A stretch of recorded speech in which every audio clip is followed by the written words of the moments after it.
श्री असाउद्दीन ओवैसी जी।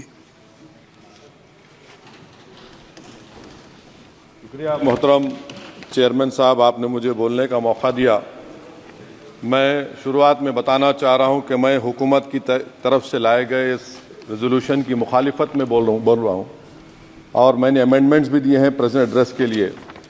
और चेयरमैन साहब, आप उर्दू को जानते हैं, किसी एक शायर ने शायद बरसर इख्तिदार जमात के लिए ये शेर कहा होगा कि उसूल बेचकर मसनद ख़रीदने वालों, निगाह अहले वफ़ा में बहुत हक़ीर हो तुम, वतन का पास तुम्हें था न होगा कभी, कि अपने हिर्स के बंदे हो बेज़मीर हो तुम, इज़्ज़त नफ्स किसी शख्स की महफूज नहीं, अब तो अपने ही निगहबानों से डर लगता है, डंके की चोट पे जालिम को बुरा कहता हूँ, मुझे सूली से न जिंदानों से डर लगता है।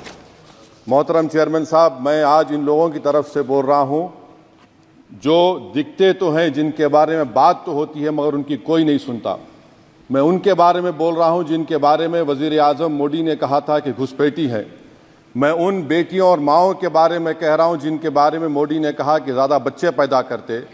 मैं उन मासूम नौजवानों के बारे में कह रहा हूँ जिनको मॉब लिंचिंग के ज़रिए मारा जा रहा है। मैं उन बेज़ुबान माँ और बाप के बारे में बोल रहा हूँ जिनकी औलाद आज इस हुकूमत के गलत कानून के चक्कर में जेलों में सड़ रहे हैं।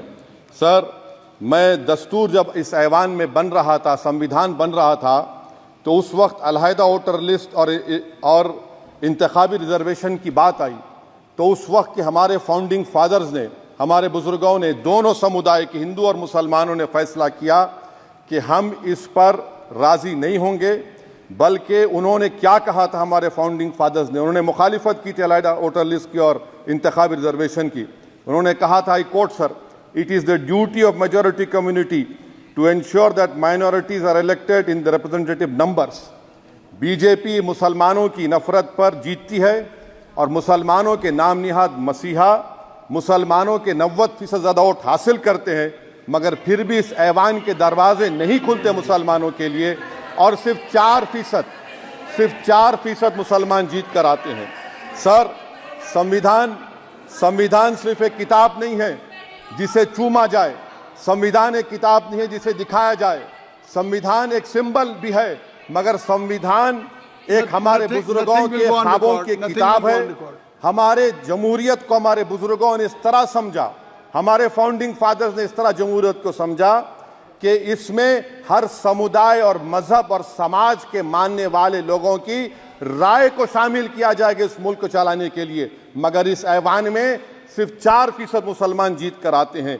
मैं संविधान से जो मोहब्बत के दावे करते हैं उनसे कहूंगा कि कभी उठाकर पढ़ो कॉन्स्टिट्यूएंट असेंबली डिबेट्स में कि नेहरू ने, H.C. मुखर्जी ने, सरदार हुकुम सिंह ने माइनॉरिटीज के बारे में क्या कहा था। सर, वतन अजीज का मुस्तकबिल कैसा होगा जब बीजेपी मुझे गायब करना चाहती है और दीगर हिज़्ब इख्तिलाफ की पार्टियां के लिए मेरा वजूद सिर्फ वोट डालना और अपनी खबर में जाकर सो जाना है। इसीलिए आप देखते हैं कि समाजी इंसाफ है सर कि 4% मुसलमान जीत कर आते हैं। सर, इस ऐवान में ओबीसी समाज के एमपी अब अपर कास्ट के एमपी के बराबर हो चुके हैं। ओबीसी समाज के एमपी अब अपर कास्ट एमपी के बराबर हो चुके हैं और 14% मुसलमान सिर्फ 4% जीत कर आते हैं। CSDS का डेटा ये बताता है कि इस मुल्क में जो वोट बैंक है, जो एक मुश्त वोट डालता है, वो अपर कास्ट का है। मुसलमान का कभी ना वोट बैंक था ना कभी रहेगा। सर, 4 जून के बाद 6 मुसलमानों की मॉब लिंचिंग हुई, 11 घरों को मध्य प्रदेश में मोदी के बुलडोजर ने निस्तो नाबूद कर दिया। हिमाचल प्रदेश में एक मुसलमान की एक दुकान को लूट लिया गया और हिज़्ब इख्तिलाफ की पार्टियों की तरफ से सन्नाटा है। शायद अब वक्त आ चुका है कि लफ्ज मुसलमान का नाम लेना भी अब उस पर पाबंदी आयद कर दी जाएगी। सर, मैं ये बात बताना चाह रहा हूँ कि नरेंद्र मोदी को जो मैंडेट मिला है। एक मिनट, आप लोग बैठ जाएं, कृपया आप लोग बैठ जाएं। श्री मनसुख मांडविया जी, आप लोग बैठ जाएं, कृपया माननीय सदस्य बैठ जाएं। श्री मनसुख मांडविया जी, मनसुख मांडविया जी, कृपया आप लोग बैठ जाएं। अपने प्रारंभिक कृपया आप लोग बैठ जाएं। माननीय आप लोग बैठ जाएं। माननीय सदस्य ने बैठ जाएं। माननीय सदस्य ने अपने प्रारंभिक भाषण में जो शब्द प्रयोग करा है उसको ऑथेंटिकेट करा जाए।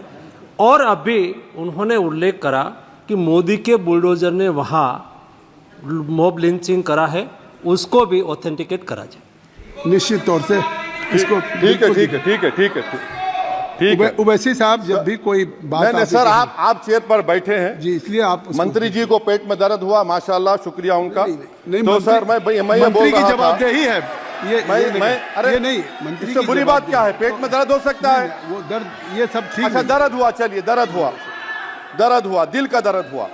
तो सर जो नरेंद्र मोदी को मैंडेट मिला है वो सिर्फ और सिर्फ मुसलमानों की नफरत पर और हिंदुत्व की वजह से मिला है। I would like to say it is not Modi's in dock but every single person voted him despite his anti Muslim voice. And I would like to tell the opposition parties this is not a moral victory for you, this is a victory of majoritarianism. Everyone should contemplate and do introspection. Why is it that the OBCs and the upper caste are getting their due representation? Why are the Muslims not getting? Are we here only to vote for you and not to get elected? If that is the case, please tell us that we are only here to vote for you. Sir, आज भारत के आधे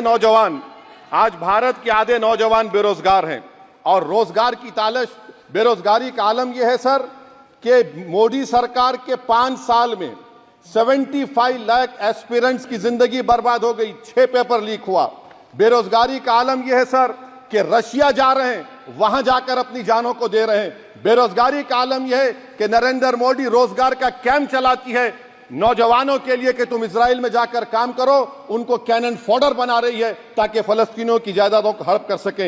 ये भी conclude कर। अरे sir मेरा time है, कहाँ टाइम है सर? आप ये टाइम ले लिए मेरा सर, मैं 2 मिनट दीजिए। ये विश्वगुरु की पॉलिसी है। इजराइल को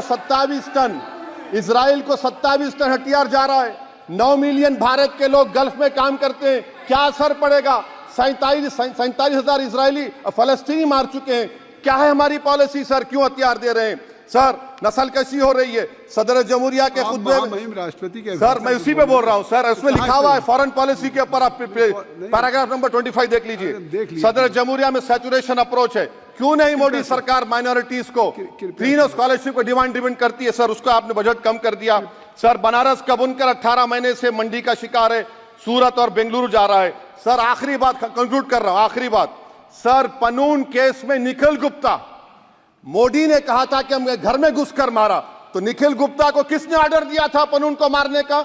अगर नहीं दिया तो उसको बचाइए, और अगर दिया नहीं तो फिर उस पर पीएमएलए क्यों नहीं लगाते? और सर समाप्त करो। कमेटी बनाई आपने, उसका क्या हुआ सर? हम एससीओ को नहीं जा रहे सर। मैं आपको बता रहा हूं कि मैं अपनी इस तकरीर को टीपू सुल्तान की नजर, सुनिए सर, अब हो गया खत्म कर रहा हूं सर। मैं अपनी तकरीर को टीपू सुल्तान की नजर कर रहा हूं। ये टीपू सुल्तान की फोटो है, क्या आप इससे भी नफरत करेंगे सर? ये संविधान में टीपू सुल्तान की फोटो है जिस पर वल्लभ भाई पटेल ने साइन किया, श्यामा प्रसाद मुखर्जी ने साइन किया। ये आपकी नफरत है सर। आखिर में मैं अपनी बात को खत्म कर रहा हूं इस शेर पर कि क्या दिन दिखा रही है सियासत की धूप छांव।